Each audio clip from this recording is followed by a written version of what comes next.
সব বয়সের লোক থাকবে, সব চিন্তার লোক থাকবে, সবটা ঘটেছে সেই জন্য শুরু।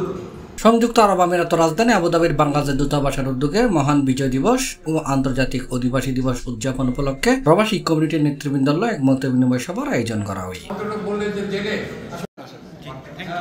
ডিসেম্বরের ৭ তারিখ শনিবার দূতাবাস মিলনায়তনত আয়োজিত এই অনুষ্ঠানের সভাপতিত্ব করছি দূতাবাসের charge the affairs Mohammad Mizanur Rahman.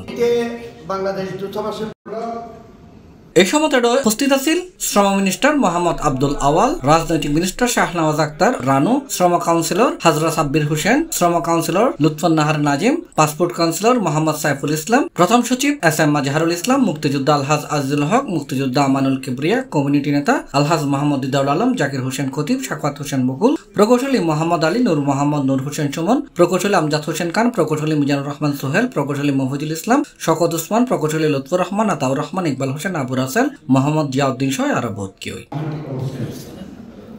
এছাড়াও অনুষ্ঠানত আবুধাবি ও আলাইনুর বিশিষ্ট ব্যক্তিবর্গ এবং কমিউনিটির নেতৃবৃন্দ সহ দূতাবাসের অন্যান্য কর্মকর্তা কর্মচারী উপস্থিত আছেন। সরকার আসবে, আমরা সেই সরকারের পিছনে হয়ে একত্রিত হয়ে আমরা কাজ করব।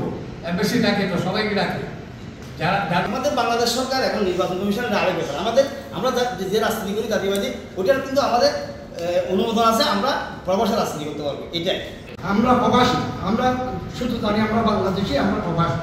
আমাদেরকে এবং বাংলাদেশ সমিতির বর্তমান নির্বাহী সদস্য এবং সভায় উপস্থিত নেতৃবৃন্দ এবং বিভিন্ন পেশার প্রবাসীদের মতামতের ভিত্তিতে আগামী 16 ডিসেম্বর মহান বিজয় দিবস ও 18 ডিসেম্বর আন্তর্জাতিক অধিবাসী দিবস উদযাপনের বিভিন্ন কর্মসূচি গৃহীত হয়। অনুষ্ঠানত দূতাবাসের charge the affairs Mohammad Mizanur Rahman ব্যাকুল সুশৃঙ্খল উপস্থিতিতে দুজন সফল অনুষ্ঠান আয়োজনের আশাবাদ ব্যক্ত করছি। আমরা এটাকে শুরু করব যে এই বিধি প্রবাসী তাদের যে অবদান এটাকে স্বীকৃতি দেওয়ার জন্য আমরা চেষ্টা করব।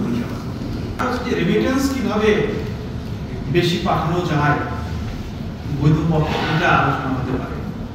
এটা এরকম যদি আপনারা সশস্ত্র বাহিনী দিবস এটা 21শে নভেম্বর হয়েছে, তো আমরা ওখানে দেখেছি যে ওখানে কারা এসেছে এবং কারা আসেন নাই। আপনি গত বছরের ছবির সাথে এই বছরের ছবি মিলান, গত বছরের গেস্ট তালিকার সাথে এই বছরের গেস্ট তালিকা মিলান, আপনি কত পার্সেন্ট কমন পাবেন আর কত পার্সেন্ট নতুন পাবেন আপনারা দেখবেন। এখন আমরা বাংলাদেশে যেভাবে হয় আমরা ঠিক সেভাবে করতে চাই। C+ চট্টগ্রাম।